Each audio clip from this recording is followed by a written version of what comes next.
I'm at this weird place where I don't know if I want to ramble and just talk until my voice goes out, or if I want to write down scripts and notes and stuff and go off those. So because I took way too long to record this audio, I guess I'll just talk, and I have like 8 notes, then I'll just go off of those.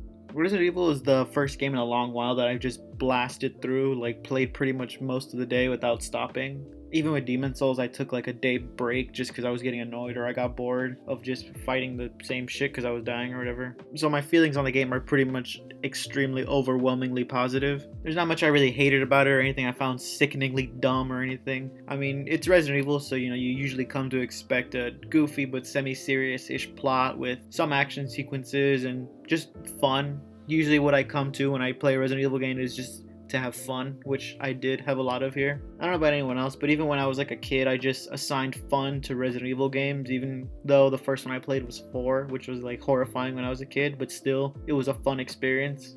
All my negatives kind of just boil down to, I didn't really like that as much, but it's fine, I don't really care. Like Mia, I don't care about Mia. I didn't care about her in Resident Evil 7, and I still don't care about her now. I don't know what it is about Mia, she kind of just serves as a plot device for Ethan, which is fine, don't mind it. It's just, don't expect me to be crying or blowing my nose out because she's dead or anything. Like, I don't know if the reveal that she was alive was supposed to be like a big wow moment, but when I saw her alive, it was just like, okay, sick, I guess. Then she kind of just proceeded to be a little annoying after that, but it is what it is. Some of the mini-bosses were also kind of boring.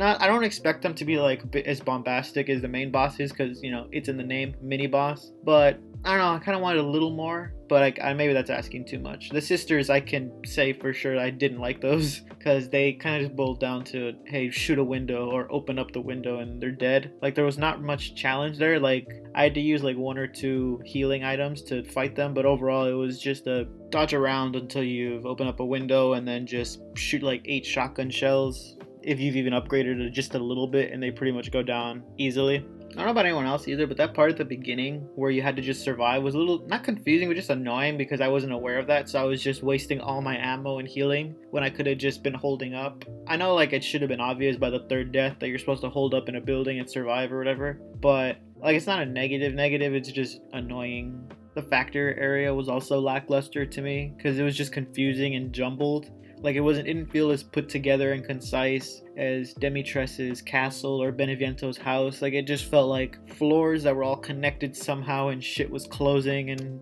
I wasn't really a big fan of it. I think that's where the game slogs a bit for me, and it's only kept up by the few fun combat bits. Like the Stronghold is a way better area for, I forgot his name, but the magnet guy than the factory is, at least in my opinion. And Miranda's goal was also fine. Like I wasn't into it. I wasn't into her as a villain. I was much more interested in the lords than I was her. So when it came to her, I was like, oh, all right, whatever. It's big villain time, I guess. Like she's not a bad villain. She just doesn't hype me up the way Demitres or Beneviento or Heisenberg do. I also would have just liked to see Chris a little more because, I like Chris a lot as a character. Big boulder punching asshole. And this game doesn't have Leon in it, and that's always going to be a huge negative for me if a game doesn't have Leon. So yeah.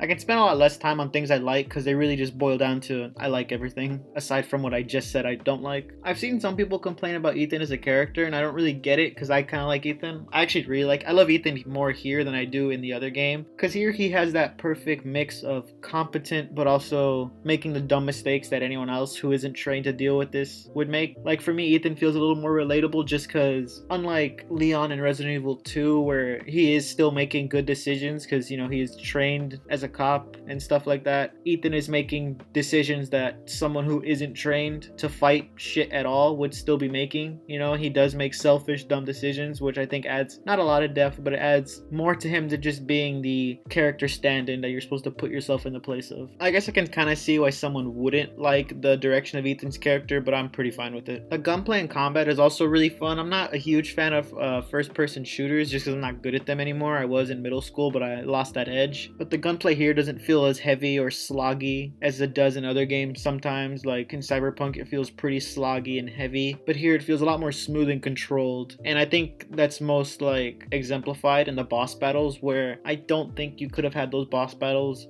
feel as fun and exciting if the gunplay was shit, because the way Ethan moves when you finally start getting like movement speed additions and how you can start to gradually get more power in your weapons, and all the mines you can use sometimes to lure bosses into them, or if you know their like direction path, and the occasional barrels that are thrown around everywhere. Like everything really comes together to just make the combat feel smooth and not feel like you're too slow to fight enemies this fast or this big, or feel like you're too fast to where these enemies are just slugs that you're running around. Bringing the storage structure back from Resident Evil 4 was also one of my favorite things that I learned pretty early on, because that is like still one of my favorite aspects of that game, because it's like a separate little mini game to try to see how much you can squeeze into that little box. And the merchant was also an interesting character that had that mystery that the Resident Evil 4 merchant had, but also seemed to push the story a lot more and actually like actively have a role in it, which I liked a lot. And the doubling back to use items you just found to unlock new shit and then go to other areas to find other stuff, I thought that was really cool. And the hunting to get stuff to give you upgrades for your health was also a nice addition. I don't know if I'll love it if they add more to it. I think this is the base of what it could be as far as like not being too intrusive. The village itself was also pretty good. I liked it as a nice hub area that always had this creepy feel to it, because you never know if a Lycan was just going to be there for some reason this time or something, or if a new stronger enemy would be there, like when you go back to the place you started at and there's this weird wolf thing there. In my opinion, the story for this game is pretty up there as far as Resident Evil games go. Like it has the goofy aspects I've mentioned before with the weird doll and Ethan just comically losing fingers and hands and getting the shit beat out of him, but it also has those serious moments with Chris, and where you learn that this is like somewhat the origins of Umbrella and how Miranda was trying to steal Rose all this time. And if you find that area with the boat, you can see that this is like also the origin of the mold, and how Evelyn from Resident Evil 7 also originates from Miranda. Like it all kind of ties together really nice, almost with a perfect bow on it. I did find some issue with Chris not wanting to tell Ethan. He doesn't have to give a reason, and I'm sure it'll be explained later, and I assume the obvious one is because he knows what Ethan's gonna do. Ethan's gonna go in and get himself killed like he did. So that's a good enough reason, but I do feel like he should have mentioned it to Ethan at least, because again, he also knows Ethan, so not telling Ethan would have brought this anyway, and I think working together with Ethan would have brought a way better result. Turning Rose into like those crystallized vials was also a really sick way to force you to go into every boss's area and not just find Miranda straight herself, and also tied into the ritual. I was a little confused how the ritual would work because they never fully explain it, but it's one of those things where you don't even really need to tell me how it works. I can just put my own pieces together and think about it. I'm pretty sure everyone can agree that Demitres's mansion was the high point of the game, and with the factory being the lowest. But story-wise and gameplay-wise, I think Beneviento's house was also a high point within itself, because that whole place is just creepy, to be honest. Taking away your ability to fight and putting you in a position where you have to just solve somewhat difficult, somewhat not difficult puzzles, and then have that baby thing chase you and just know that you have to somehow get around without having a way to defend yourself. It felt for some really thrilling gameplay, in my opinion. When you find some documents later on when you're playing as Chris, you also learn that the Lords only exist because Miranda was trying to make surrogates for her kid. That was really cool, and it makes you wonder when the 4 Lord system actually came into place, and whether that was like in place when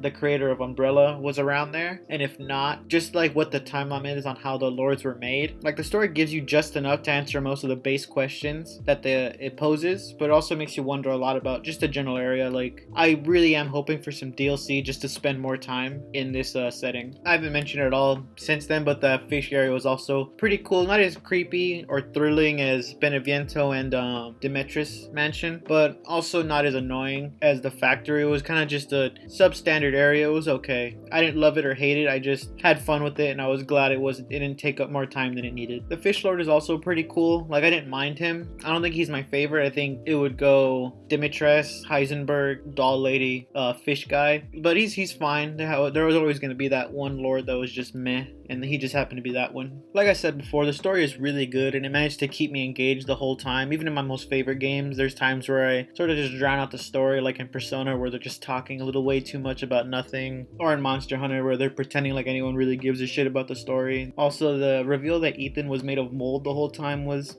fine. I didn't hate it or love it. I was just like, that makes sense. I'm glad we have a description as to why Ethan can just get beat the shit out of constantly. So that was okay. I didn't hate it. I saw some people say it was dumb, which, yeah, it is a little dumb. I'm sure they would have found out that he's made of mold somehow before that, but I didn't really mind it. If he survived after that, I maybe would have minded it more depending on how it was handled in the next game, but since he's quote-unquote confirmed dead, I don't care too much. It's a reveal that helped the story along even if it was a little forced. Couldn't find anywhere else to mention this, but the post-credit scene with his daughter going to his grave, I didn't care for either. It just felt like a useless epilogue. Like, unless she's really important to the next game, then I'll just go fuck myself or something. But if she's not, then this scene feels like over adding to an ending that was pretty okay, with them leaving in the helicopter and learning that the BSAA is doing some fuck shit with zombies and stuff. So I didn't really care for that scene. I'm hoping the game gets DLC just so I have an excuse to talk about it and play it again, because it really was an incredible experience, and I might do another run of it just to play something until Ratchet & Clank comes out. I don't have a concrete ranking system yet, and I don't think I care enough to make one. So in the spirit of this being a Resident Evil game, I'll just use the D to triple S ranking system. So if Resident Evil 2 and 4 are my triple S games, I think this would fall under S or double S. But to average it out in between, I guess we'll just call it S.5 or S.tiny s or something. I don't know how I'll edit it to look, but that's what I'm thinking I'll give this game. But yeah, that's been it. I might make another video just talking about Ethan after I replay 7, just to get a refresher on it, and give this game one more run through to get a secondary refresher on it or some shit like that. And I bought some more books that I'll hopefully have time to talk about it if I can actually